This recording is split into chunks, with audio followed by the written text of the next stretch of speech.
My name is Angel DeLeon, and for my final project, I will be reviewing the Houston Museum of Natural Science.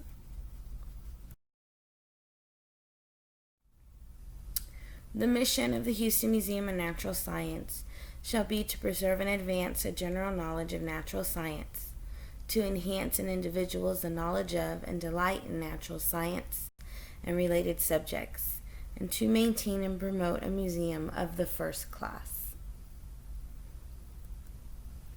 Looking at the history of HMNS, the museum was established in 1909 as the Houston Museum of Natural History. In 1946, the museum became a private, non-profit organization. In 1959, the name officially changed to the Houston Museum of Natural Science. HMNS is located in the Museum District across the street from Herman Park and the Houston Zoo.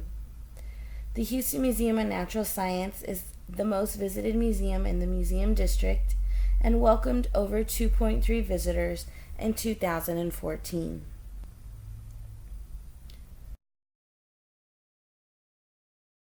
Since it was founded in 1909, the museum has been building its exhibits collection since its creation and currently has 15 exhibit halls in its permanent collection. In 1964, the museum added the Burke Baker Planetarium. In 1989, the Wortham IMAX Theater was added, and most recently updated in 2012 to include 3D and high-definition technology. The Cockrell Butterfly Center was added in 1994 and includes a live rainforest environment housing over 1,500 live butterflies, as well as a hall of entomology.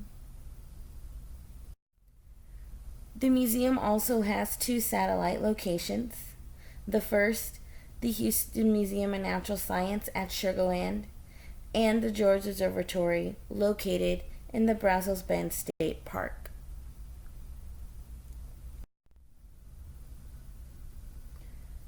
The museum industry in Houston is highly competitive. There are 19 museums in the Museum District, and the Houston Museum of Natural Science is set in the center within walking distance of the four staples in the Museum District, including the zoo. Although each museum is unique, the objective to educate, excite, and inspire the public is the same. Because of the diversity of content at each museum, one could arguably include the total population of Houston as part of the market. According to the U.S. Census Bureau, there are approximately 2.2 million people in the city of Houston.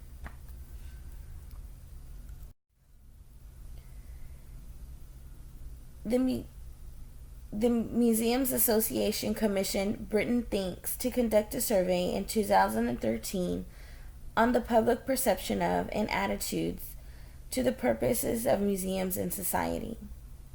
The survey found there was a strong, resilient positivity felt towards museums.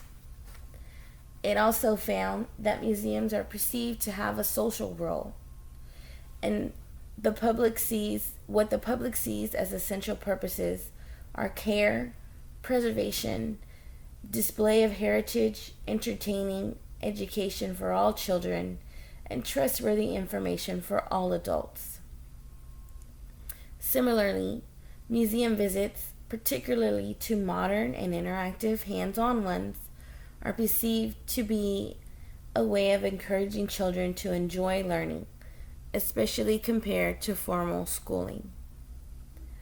Finally, museums are in a rare position of being trusted to provide accurate and reliable information in a non-biased way. It is also worth noting that the public perception of the purpose of museums is evolving to incorporate elements of entertainment into the museum's core purpose of education.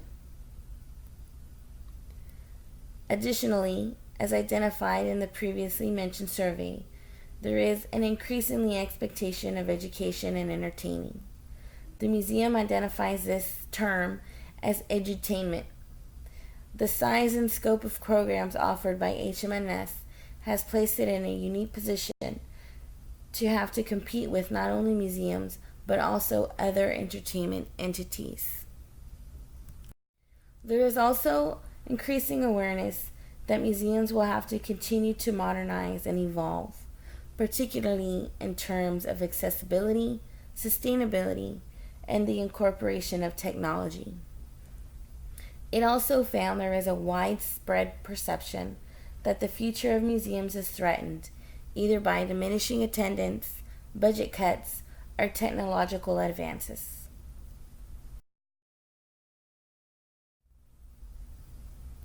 Looking at the museum's direct competitors, there are three categories of competitors the museum is mindful of. The first are the competitors in their backyard, which are the strongest venues in the museum district. This includes the Museum of Fine Arts, the Children's Museum, and the Health and Medical Science Museum. National competitors, or other museums in the same attendance level and capacity as HMNS, include the American Museum in New York, the Field Museum in Chicago, and the Museum of Science and Industry in Seattle.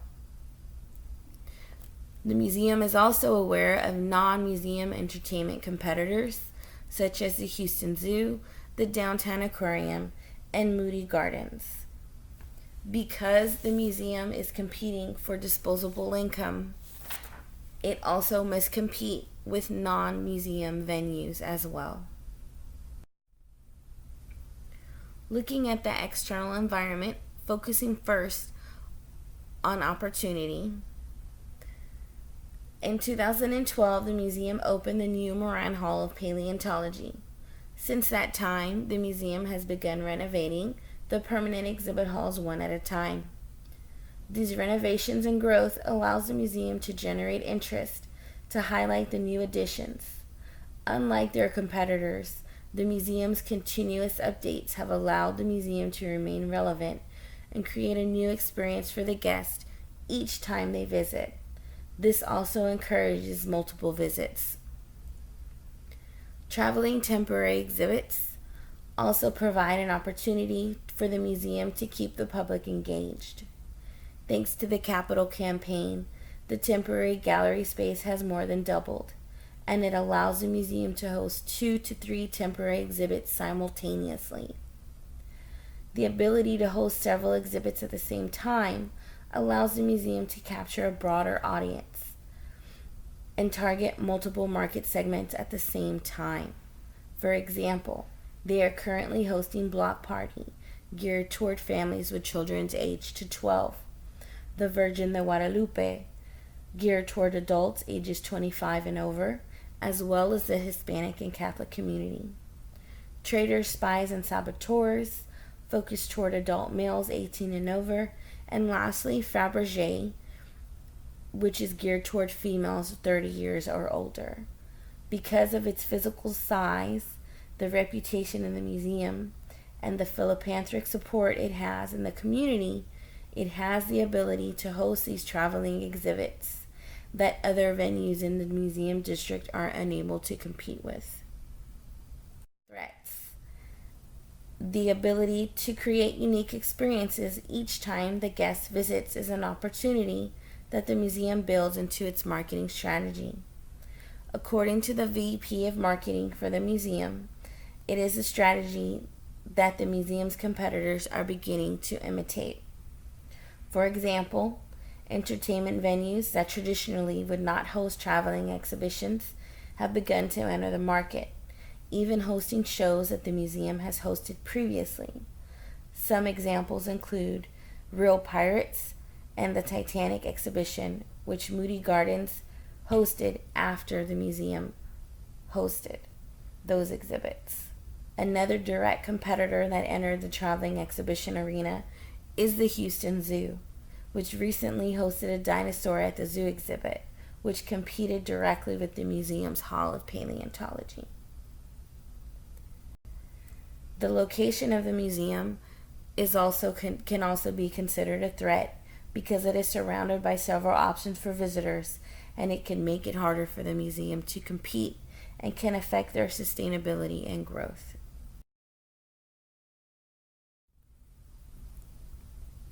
Looking at target markets and segments.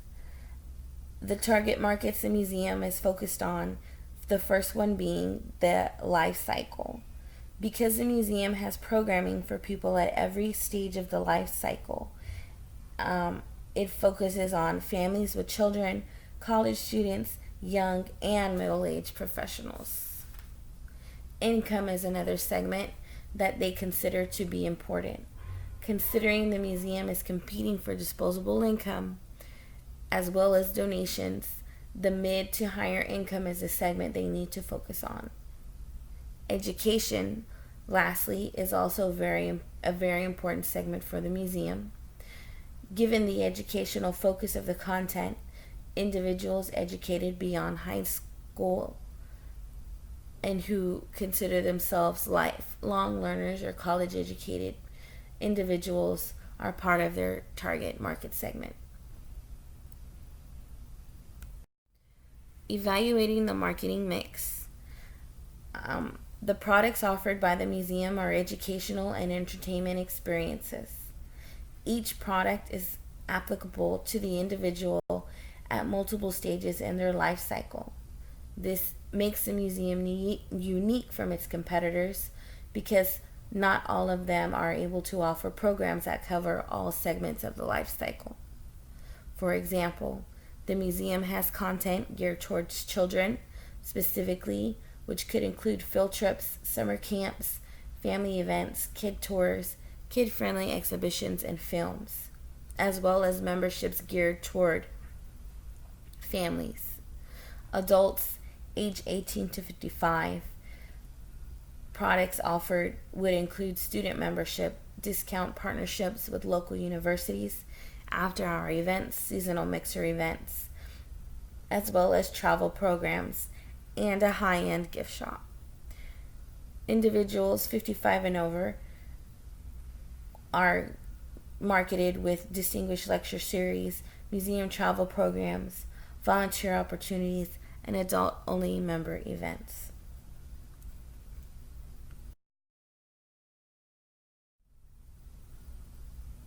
Looking at the distribution, the museum has a primarily direct distribution strategy, and experiences and tickets are sold directly to the guests without an intermediary. This includes on-site walk-up sales, advanced phone, and online ticket sales. Recently, they have branched out to create relationships with indirect distributors such as CityPass, Groupon, Living Social for special ticket packages. Evaluating the pricing. As stated previously, the museum has 4 main venues plus special exhibits varying from each venue. Each venue is priced separately and ranges from $7 to $20. Special exhibit ticket prices range from $15 to $30 and include general museum admission.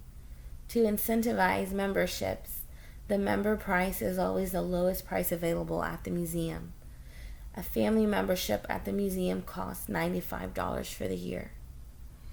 There are also options for add-on experiences like tours for additional fees of $5. The prices at the museum and the prices for their memberships are comparable to their major competitors in the museum district, whose prices range from $16 to $23 for admission and $95 to $120 for family memberships. Following is a chart that focuses on the tickets sold at the museum from 2011 to 2014. As you can see, attendance patterns continue to trend upward. The highest attendance year for the museum was 2012, which is the year the museum opened the Moran Hall of Paleontology.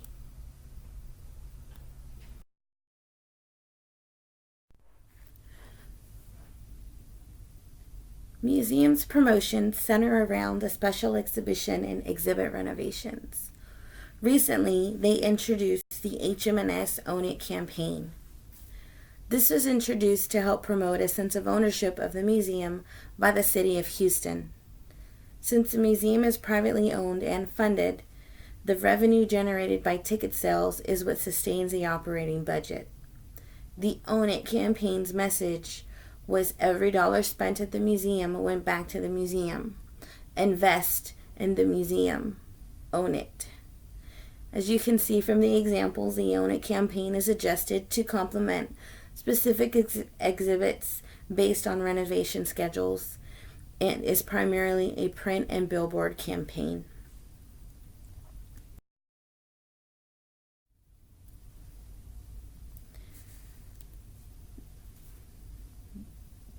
The marketing approach for HM&S is comparable to approaches taken by for-profit companies. The media mix has included TV, radio, print, out-of-home, and online paid advertising. Along with that, there is special emphasis placed on PR, social media, and revenue-generating promotions.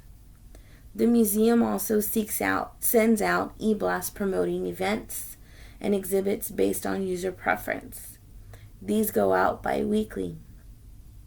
There is a quarterly direct mailing collateral material that is distributed to museum members, as well as a bi-monthly museum newsletter mailed out to all museum members highlighting coming attractions. According to the Vice President of Marketing for the museum, compared to other museums, HM&S takes a more innovative approach to promotional strategy. This is especially true when considering social media. HM&S was one of the first museums in the country to start a blog and develop its own Facebook page. Past that, HM&S has expanded social media offerings. They are currently one of the few museums to use Periscope and Snapchat. The museum is also in the process of designing a museum app to help enhance the guest experience. HM&S has used social media to connect with the 25 to 35 market. They manage their social media pages in ways that will attract this segment and also use non-traditional methods to lengthen its reach. Social media growth continues to increase between 7 to 10% year after year.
Looking at product positioning and differentiation for the museum focuses on benefits and users. Benefits to the guest is a unique, entertaining, and educational experience. This strategy focuses on a benefit the museum has to offer its guests a unique, entertaining, and educational experience. Users. Acknowledging that the market is a very broad and diverse, the museum also focuses on unique characteristics of each visitor. For example, promoting summer camp to members with children, mixer events to young adults, promoting exclusive high-level memberships to higher income segments. Each guest is at a different point in their life cycle. Being able to promote a specific experience to specific guests is an advantage for the museum that its competitors do not have. At the museum competitors in the museum district, the three strongest threats are the Museum of Fine Arts Houston, the Children's Museum of Houston, and the Houston Zoo.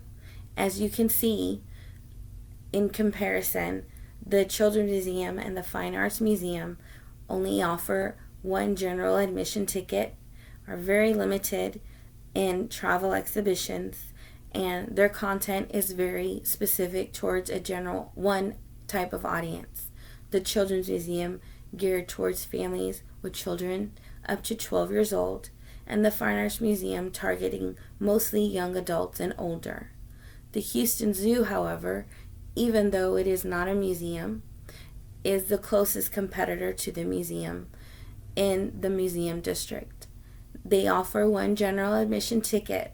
However, the content is not only specific to families with young children. They are also branching out to include special traveling exhibitions, and they also offer events for children similar to the museum, as well as lecture series and adult programming. Looking at the four, the Houston Zoo is the closest competitor to the museum in the district as far as size, content, and resources go.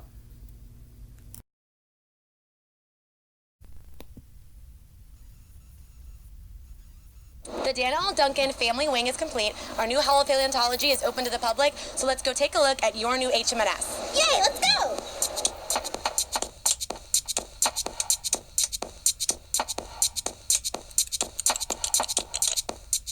I'm Zach Staten, and I'm the horticulturist here at the Cockrell Butterfly Center. And how long have you worked here, Zach? I've worked here too.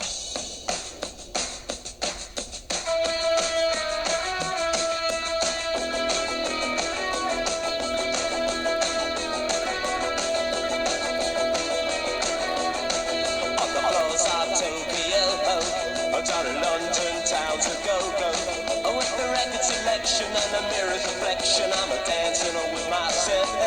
But when there's no one else inside, in the crowded lonely night, well, I wait so long for my love vibration, and I'm dancing with myself. Dancing with myself. Dancing with myself. When there's nothing to lose and there's nothing to prove, but I'm dancing with myself. If I looked all over the world, and there's every type of girl, but your empty eyes seem to pass me by, leave me dancing on with myself. So let's sink another drink, 'cause it'll give me time to think. If I had a chance, I'd as a woman to dance, and I'll be dancing on with myself.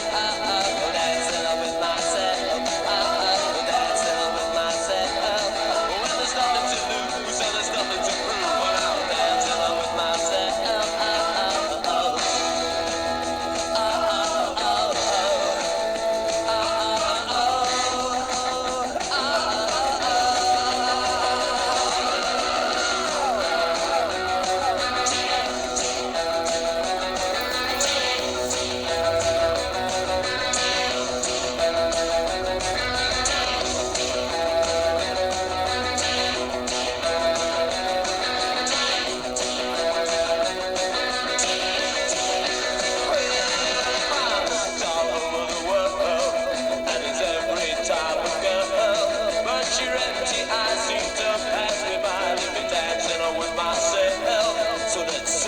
Another drink, 'cause it'll give me time to think.